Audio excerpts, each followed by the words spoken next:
பாராளுமன்றத்தில் சமர்ப்பிக்கப்பட்ட குறைநிரப்பு பிரேரணை அரசாங்க நிதி பற்றிய தெரிவுக்குழுவுக்கு அனுப்பப்பட உள்ளது. இதன் பின்னர் சீரற்ற வானிலையினால் ஏற்பட்ட அனர்த்தங்களின் பின்னரான நாட்டின் தற்போதைய நிலைமை தொடர்பான ஒத்திவைப்பு வேளை விவாதமும் இடம்பெறுகின்றது. பாராளுமன்ற அமர்வுகள் நாளையும் நடைபெறவுள்ளன. 500 பில்லியன் ரூபாய் குறைநிரப்பு பிரேரணை மீதான விவாதம் நடத்தப்பட்டு அதனை நாளை பாராளுமன்றத்தில் நிறைவேற்றுவதற்கு எதிர்பார்க்கப்பட்டுள்ளது. இந்த அனர்த்த நிலையிலிருந்து அனைவரும் ஒன்றாக இணைந்து மீண்டெழுவதற்கான செயற்பாடுகள் கடந்த 18 நாட்களாக முன்னெடுக்கப்பட்டு வருகின்றன.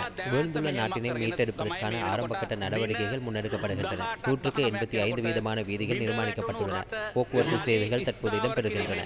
90 வீதமான வைத்தியசாலைகளின் சேவைகளை வழமைக்கு கொண்டு வந்துள்ளோம். நுவரெலியா மாவட்டத்தில் பாதிக்கப்பட்டவர்களில் 80 வீதமானவர்களுக்கு குடிநீர் வழங்கியுள்ளோம். மத்திய மாகாணத்திற்கு 1500 பாடசாலைகளில் 1392 பாடசாலைகளின் செயற்பாடுகள் வழமைக்கு திரும்பியுள்ளன. இவ்வாறான அனர்த்தங்கள் ஏற்படும் போது மக்களை எவ்வாறு பாதுகாப்பது, அவர்களின் எதிர்காலம் தொடர்பில் எவ்வாறான திட்டங்களை மேற்கொள்வது என்பது தொடர்பில் நாம் வரலாற்றின் ஊடாக சிறந்த பாடத்தை கற்றுள்ளோம். வீடுகளை சுத்தம் செய்வதற்காக 25,000 ரூபாய் விண்ணப்ப படிவத்தில் பிரஜாசக்தி அபிவிருத்தி குழுவின் தலைவர் பரிந்துரை வேண்டும் என குறிப்பிடப்பட்டுள்ளது. யார் அவர்? மக்கள் விடுதலை முன்னணியின் குழுவினர் 25,000 ரூபாயை பெற்றுக்கொள்ள பிரஜாசக்தி அபிவிருத்தி குழு தலைவர் பரிந்துரை வேண்டுமா?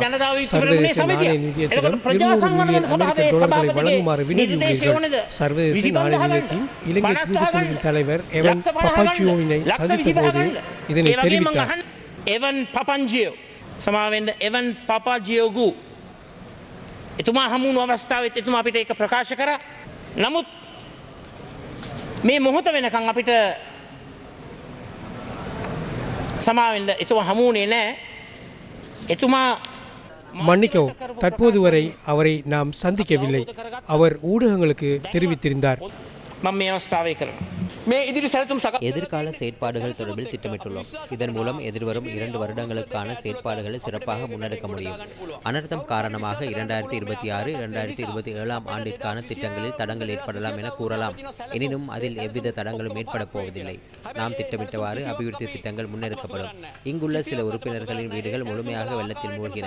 எனினும் அவர்கள் மக்களுக்கான சேவைகளில் ஈடுபட்டிருந்தனர். அரசியல் குழந்தைகள் எங்களிடம் இல்லை. எனினும் நாம் மீண்டெழுவதற்கான சந்தர்ப்பம் கிடைத்தது. நாம் மீண்டெழுந்துள்ளோம். எம்மால் வெற்றி பெற முடியாது என்று கூறிய போது நாம் வெற்றி பெற்று காண்பித்துள்ளோம். எம் மீது உள்ள நம்பிக்கையினாலேயே வெளிநாடுகளும் வெளிநாட்டில் உள்ளவர்களும் நமக்கு உதவி புரிகின்றனர்.